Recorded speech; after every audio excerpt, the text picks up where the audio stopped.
जातवेदसे सुनवामसो ममरातीयतो निदहाति वेदः स नः पर्षदति दुर्गाणि विश्वानावेव सिन्धुं दुरितात्यग्निः तामग्निवर्णां तपसा ज्वलन्तीं वैरोचनीं कर्मफलेषु जुष्टां दुर्गां देवीगुं शरणमहं प्रपद्ये त्वत्सुतरसि तरसे नमः अग्ने त्वं पारया नव्यो अस्मान् स्वस्तिभिरति दुर्गाणि विश्वा पूश्च पृथ्वी बहुलान उर्वी भवातोकाय तनयाय सिंयोः विश्वानिनो दुर्गः जातवेदः सिन्धुं ननानावा दुरितातिपर्षी अग्ने त्रिवन्मनसा गृणानो अस्माकं बोध्यविता तनूनां श्रुतनाजितगं सहमानमुग्रमग्निगं हुवेम परमः सधस्तात् स नः पर्षदति दुर्गाणि विश्वाक्षामद्देवो अतिदुरितात्यग्निः प्रत्नोषिकमीढ्यो अध्वरेषु समाच्च होता नव्यश्च सत्सि स्वां चाग्ने तनुवं पिप्रयस्वास्मभ्यं च सौभगमायजस्व गोभिर्जुष्टमयजो निषिक्तं तवेन्द्र विष्णोरनुसञ्चरेम नाकस्य पृष्ठमभिसंवसानो वैष्णवीं लोक इह मादयन्ताम् ॐ कात्यायनाय विद्महे कन्याकुमारी धीमहि तन्नो दुर्गिः प्रचोदयात्। ॐ शान्ति शान्ति शान्ति।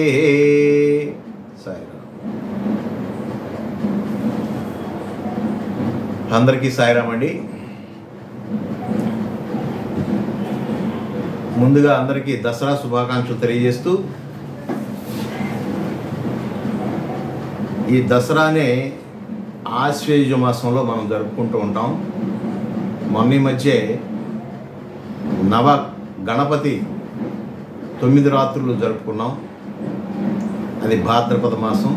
ఇప్పుడు దేవీ నవరాత్రులు లేదా శరన్నవరాత్రులు ఈ ఆశ్వేయుజ మాసంలో జరుపుకుంటాం. ముందుగా అమ్మవారు పార్వతీ అమ్మవారు వాళ్ళ అబ్బాయి అయినటువంటి వినాయకుడికి 9 రోజులు గణపతి నవరాత్రుల పేరట మనం జరుపుకున్నాం పండుగ. అది అయిపోయిన తర్వాత భాద్రపద మాసం అయిపోయి ఆశ్వేయుజంలోకి ఎంటర్ అయినాక ఈ శరత్కాలము అంటే ఎలా ఉంటుందంటే, మొన్నటి వరకు కారు మబ్బులతో కూడినటువంటి పెద్ద పెద్ద మేఘాలన్నీ కూడా మరి ఆ భాద్రపద మాసంలో మనకి చక్కగా వర్షాన్ని ఇచ్చి పంటలకి సహాయం చేసినటువంటి మేఘాలు ఈ ఆశ్వేయుజ మాసం వచ్చేటప్పటికి తెల్లగా కాంతివంతంగా అలాగా పాస్ అవుతూ ఉంటాయి అన్నమాట, పాసింగ్ క్లౌడ్స్. అవి ఎలా ఉంటాయంటే, ఇక ఈ సంవత్సరానికి వెళ్ళి వస్తున్నాం అన్నట్లుగా మనకి టాటా గుడ్ బై చెప్తున్నట్టుగా ఆ శరత్కాలం యొక్క మేఘాలు అలా తెల్లటి మబ్బులతో ఆకాశం అంతా నిండి ఉండేటటువంటి ఈ కాలాన్నే శరత్కాలం అంటారు. అందుకనే శరన్నవరాత్రులు అని కూడా అంటారు. What is the significance of Navratri, Devi నవరాత్రులు ఎందుకు జరుపుకోవాలి, అది కూడా 9 రాత్రులు జరుపుకుంటాం ఏమిటి అంటే, రాత్రి అనగా ఏమిటి, పగలెందుకు జరుపుకోకూడదు? ఇక్కడ గూఢార్థం ఏమిటంటే, రాత్రి అనగా అజ్ఞానానికి సింబలైజ్డ్గా చెప్తారు. పగలు అంటే అది కాంతివంతమైనటువంటి కాలం కనుక దానికి జ్ఞానవంతంగా చెప్తుంటారు. అంటే మనలో ఉన్నటువంటి అజ్ఞానాన్ని తొలగించుకుంటానికి, ఆ రాత్రి అనేటటువంటి అజ్ఞానాన్ని తొలగించుకుంటానికి ఈ నవరంధ్రములతో ఏర్పడినటువంటి ఈ తోలితిత్తి, మనకి నవరంధ్రాలతో కూడినటువంటి ఈ శరీరం, ఈ శరీరంలో మనకి ఇంద్రియాలు, పంచ ఇంద్రియాలు, జ్ఞానేంద్రియాలు, పంచ కర్మేంద్రియాలు, మనస్సు, బుద్ధి, పంచకోశములు, పంచ ప్రాణాలు ఇవన్నీ కలిపితే 21 తత్వాలతో ఏర్పడినటువంటి ఈ దేహాన్ని పట్టి పీడిస్తున్నటువంటి అజ్ఞానాలు, పట్టి పీడిస్తున్నటువంటి గుణాలు మన ఏడిపిస్తూ ఉంటాయి. ప్రతి మనిషి యొక్క జన్మకి కారణమైనటువంటివి కర్మలైతే ఆ కర్మలకు కారణం ఏమిటాయని ఆలోచిస్తే మన గుణాలే.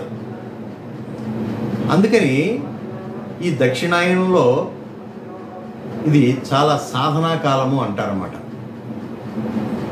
దేవి ఉపాసకులు కానీ ఆధ్యాత్మిక చింతనాగ్రస్తులైనటువంటి మరి ఆ ఉపాసనని చేసేటటువంటి వారు మంత్రోపాసకులు కూడా ఈ దక్షిణాయన కాలంలో ఎంచుకుంటూ ఉంటారు. ఈ ఉపాసన అంటే ఏంటంటే దేవుడికి దగ్గరగా జరగటం అని.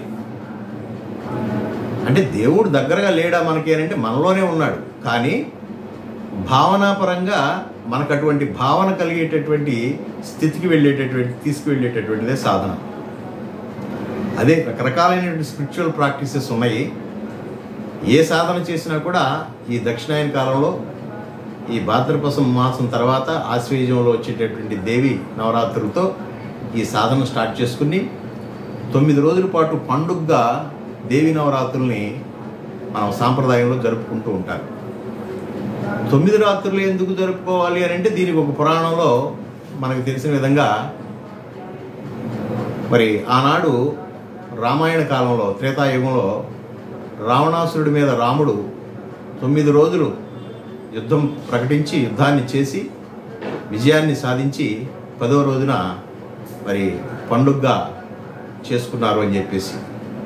అందుకనే ఇప్పటికీ ఉత్తరప్రదేశ్ మరి ఉత్తర భారతదేశం అంతా కూడా ఈ దేవి నవరాత్రుల సందర్భంగా వారు ఏం చేస్తారంటే రావణాసురుడి యొక్క 10 తలకాయల్ని అలా నిలబెట్టి ఆ 10వ రోజున వాటిని ధ్వంసం చేసి రావణాసురుడు అంటే మనలో ఉన్నటువంటి అజ్ఞానం తొలగింది అనేటటువంటి ఉద్దేశంతో పండుగ జరుపుకునేటటువంటి సాంప్రదాయం. అలాగే దేవి భాగవతం ప్రకారం కూడా అమ్మవారు ఆ మహిషి అనేటటువంటి రాక్షసుడితో పోరాడి 9 రోజులు పోరాడి మరి అతన్ని సంహరించిన తర్వాత 10వ రోజు దశమి రోజున పండుగగా మరి వీర విజయంతో రాజ్యలక్ష్మిగా అమ్మవారిని కొలుచుకునేటటువంటి సాంప్రదాయం. ఇదంతా కూడా మనం పెట్టుకునేటువంటి సాంప్రదాయంలో భాగం. 9 రోజులే కొలవాలా, 3 రోజులు కొలవకూడదా, 1 రోజు కొలవకూడదా, అన్ని రోజులు కొలవకూడదా, ఇట్లా రకరకాల ప్రశ్నలు ఉద్భవిస్తుంటాయి. కొన్ని సాంప్రదాయానుగుణంగాను, కొన్ని పురాణాల ప్రకారంగాను, కొన్ని చారిత్రకమైనటువంటి ఆధారాల ద్వారా మనకి పూర్వం నుంచి ఈ రకమైనటువంటి ఈ 9 రోజులు పండగగా చేసుకునేటటువంటి సాంప్రదాయం ఉన్నది. అయితే ఈ కాలంలో అమ్మవారిని 3 స్వరూపాలతో మనం పూజిస్తూ ఉంటారండి. ఆ 3 స్వరూపాలు కూడా 3 గుణాలకి ప్రతీకతగా కూడా మనం చెప్పుకోవచ్చు. 3 శక్తులకి ప్రతీకత కూడా మనం రిప్రజెంటేటివ్గా కూడా చెప్పుకోవచ్చు. క్రియాశక్తి, ఇచ్ఛాశక్తి, జ్ఞానశక్తి. చూసారా, ఏ పని చేయాలన్నా కూడా ఇచ్ఛ ఉండాలి. ఇచ్ఛ అంటే దాని మీద ఒక రకమైనటువంటి కాన్సన్ట్రేషను, అభిరుచి, అది సాధించాలనేటటువంటి పట్టుదల, ఆ సంకల్ప బలం. అది ఏ విద్య అయినప్పటికీ అటువంటి సంకల్ప బలం లేనిదే, అటువంటి ఇచ్ఛాశక్తి లేనిదే ఏ మనిషి ముందుగా మరి ఆ పనిలోకి వెళ్ళలేడు. కొంతమంది సంకల్పం గట్టిగానే తీసుకుంటాం, కానీ క్రియలో ఫెయిల్ అవుతూ ఉంటాం. అప్పుడు కూడా అమ్మవారి క్రియాశక్తి మనకు అవసరం. మనం ప్లాన్ చేసుకున్నంత విధంగా జీవితం ఉండదు. సంకల్పాలు తీసుకుని చక్కగా ప్లాన్ చేసుకుని ఇలా చేద్దాం అలా చేద్దాం అనుకున్నప్పుడు ఆ రకంగా నడిచేటప్పుడు దారిలో చాలా అడ్డంకులు తగులుతూ ఉంటాయి. ఆరంభించినటువంటి వెంటనే మళ్ళీ దాన్ని విత్డ్రా చేసుకుంటూ ఉంటాం. అలా కాకుండా అమ్మవారు ఇచ్ఛాశక్తితో పాటు మనకి క్రియాశక్తిని కూడా ఇవ్వాలి. అటువంటి క్రియాశక్తి ఇచ్చేటటువంటి అమ్మ మనల్ని నడిపిస్తుంది. అంటే చిన్న చిన్న అబ్స్టికల్స్ ఆర్ హర్డిల్స్ లేదా అడ్డంకులు పనుల్లో, అది ఆధ్యాత్మికమైనటువంటి సాధనలో అయినా కానీ లౌకికమైనటువంటి పనుల్లో అయినా సరే, మనకి ఏదైనా అడ్డంకులు తగిలిన వెంటనే నిరుత్సాహంతో దాన్ని నుంచి వెనక్కి మళ్ళకూడదు, ఏమైనా సాధించాలి అనే ఒక క్రియాశక్తిని ఇచ్చేటటువంటి అమ్మ. మూడో రూపం ఏంటంటే జ్ఞానశక్తి. పూర్వకంగా జ్ఞానం అనేటటువంటిది అమ్మ సొత్తు. ఆ జ్ఞానమే కనుక మనకు లేకపోతే మనం ప్రతి పనిలోనూ కూడా ఫెయిల్ అవుతాం. జ్ఞానం అంటే ఏం లేదు, తెలియనటువంటి విషయాన్ని గురించి తెలుసుకొని మెరుగుట, దాన్నే ఎరుక, దాన్నే జ్ఞానము అంటారు. అంటే ఏదైనా ఒక పని తెలుసుకుని చేయటం వలన వచ్చేటటువంటి పనిలో ఉన్నటువంటి నాణ్యత మనందరికీ తెలుసు. మనకి అజ్ఞానంతోనో మూఢంగానో అందరూ చేశారనో ఆ పని చేస్తూ ఉంటే దానిలో పెద్ద క్వాలిటీ కనపడదు. కానీ ఆ పని యొక్క స్వభావం, ఆ పనిని ఏ విధంగా చేయాలి అనేటటువంటి జ్ఞానంతో కనుక మనం ఆ పని చేస్తే ఆ పనిలో పర్ఫెక్షన్ అనేటటువంటిది మనకు కనపడుతూ ఉంటుంది. అట్లాగే ఈ జ్ఞానశక్తిని కూడా అమ్మవారే మనకు దయచేయాలి. అందుకని 3 స్వరూపాల్లో ఒక్కొక్క అమ్మని 3 రోజులు చొప్పున 3 9 రోజులు నవరాత్రులు మనం అమ్మవారిని మన అజ్ఞానాన్ని తొలగించమని, మనలో ఉన్నటువంటి అనేక రకమైనటువంటి దుర్గుణాలు, అవి మనందరికీ తెలుసు, కామ క్రోధ మోహ మద మాత్సర్య అహంకార డాంబికాలన్నీ కూడా ఈ 9 రోజుల సాధనలో మనం సమర్పించేసుకుని చక్కగా సాత్వికమైనటువంటి గుణంతో మనం బయటికి పడాలి అనేటటువంటి ఉద్దేశంతో ఈ ఉపాసన అనేటటువంటిది, ఈ 9 రోజులు దసరా ఉపాసన అనేటటువంటిది మనం చక్కగా చేసుకుంటూ ఉంటాం. ఆ రకంగా అమ్మవారిని అడిగితే వెంటనే ఇచ్చేటటువంటిది అమ్మ. మనందరికీ తెలుసు అమ్మ ఎంత దయా హృదయురాలో. అంటే తండ్రికి దయ లేదా అంటే ఉంటుంది, తండ్రికి దయ ఉంటుంది. కానీ ఇన్స్టెంట్గా మనకి ఇమీడియట్గా ఏదైనా పని కావాలంటే ముందు ఇంట్లో అయినా సరే మనం ఆలోచిస్తే, ఉదాహరణకి ఒక ఎక్స్కర్షన్కి వెళ్ళాలి, ఒక ఎగ్జిబిషన్కి వెళ్ళాలి, అమ్మ అందరూ వెళ్తున్నారు నన్ను కూడా పంపించవా అని చెప్పేసి అమ్మని అడుగుతామా, నాన్న అడుగుతామా? నాన్న అడిగితే ఎందుకులే అని అంటాడేమో అని చెప్పి ముందు అమ్మని అడుగుతాం. అమ్మ వివరాలన్నీ కనుక్కుంటుంది, ఎవరెవరు వెళ్తున్నారు, ఎంతమంది వెళ్తున్నారు, తీసుకెళ్ళేటటువంటి వారు జాగ్రత్తగా తీసుకెళ్తారా, ఇవన్నీ చూసుకుని అప్పుడు రాత్రికి అయ్యగారితో చెప్పి ఆ తండ్రితో కూడా ఒప్పించి ఎస్ ఓకే అనిపిస్తుంది. అట్లా అమ్మ ద్వారా అయ్యతో మనకి కొన్ని పనులు అవుతాయి. అట్లాగా ఈ ఆధ్యాత్మిక రంగంలో కానీ స్పిరిచువల్ ప్రాక్టీసెస్లో ఆత్మజ్ఞానం కోసం ఆ దేవి ఉపాసన చేయటం అనేటటువంటిది మన సాంప్రదాయంలో భాగం. దేవి అమ్మని ముందు ప్రసన్నం చేసుకుని అమ్మ యొక్క ఆశీస్సులు పొంది అమ్మ యొక్క అనుగ్రహంతో మరి అటువంటి జ్ఞానాన్ని పొందేటటువంటి దానికి అమ్మ దారి చూపెడుతుంది. జ్ఞానమూర్తి అయినటువంటి శివస్వరూపమైనటువంటి ఆ శివుడి దగ్గర నుంచి మనకు జ్ఞానం కావాలి అని అంటే అమ్మ యొక్క ఆశీస్సులు ఉండాలి. అమ్మ సెలెక్ట్ చేసుకుంటుంది మన సెలెక్ట్ చేసుకుని ఆ జ్ఞానానికి అర్హత లభించేటట్టు చేసి ఆ పరమాత్మ అయినటువంటి ఆ స్వయం శివుని యొక్క జ్ఞానం కోసం మనని ఆయన సమక్షంలో ప్రవేశపెట్టేటటువంటిది అమ్మ. అందుకని అమ్మవారి ఉపాసన చేయటం అనేటటువంటిది ముందుగా మనం అందరం చేయవలసినటువంటిది. ఇక్కడ అమ్మ వేరు అయ్య వేరు అని కాదు, ఒకటే శక్తి ఉన్నది, ఒకటే శక్తి, అదే పరమాత్మ.